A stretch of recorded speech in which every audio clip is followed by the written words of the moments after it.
முன்னாள் ஐஜி பொன் மாணிக்கவேல் வீட்டில் சோதனை செய்து பறிமுதல் செய்த ஆவணங்களுடன் தமிழக சிலை கடத்தல் தடுப்பு பிரிவு அளித்த ஆவணங்களை ஒப்பிட்டு சிபிஐ விசாரணையை துவக்கியிருக்கிறது. சிலை கடத்தல் தடுப்பு பிரிவு ஐஜியாக இருந்த பொன் மாணிக்கவேல் டிஎஸ்பியாக இருந்த காதர் பாஷா மீதான வழக்கை விசாரித்தார். இந்த நிலையில் சிலை கடத்தல் மன்னன் தீனதயாளனுடன் தொடர்பு இருப்பதாக பரஸ்பரம் குற்றம் சாட்டினர். இந்த நிலையில் பொன் மாணிக்கவேல் மீது சிபிஐ அதிகாரிகள் 13 பிரிவுகளின் கீழ் வழக்கு பதிவு செய்து விசாரித்து வருகின்றனர்.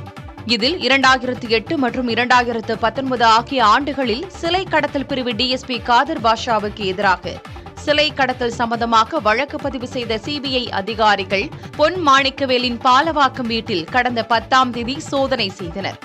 இந்த நிலையில் இந்த வழக்கு சம்பந்தமான எஃப்ஐஆர் மற்றும் பல முக்கிய ஆவணங்களை கடந்த ஆண்டு தமிழக சிலை கடத்தல் தடுப்பு பிரிவு காவல்துறையிடமிருந்து பெற்ற சிபிஐ அதிகாரிகள் அதை தற்போது பொன் மாணிக்கவேல் வீட்டில் பறிமுதல் செய்த ஆவணங்களுடன் ஒப்பிட்டு தீவிர விசாரணை மேற்கொண்டு வருகின்றனர்.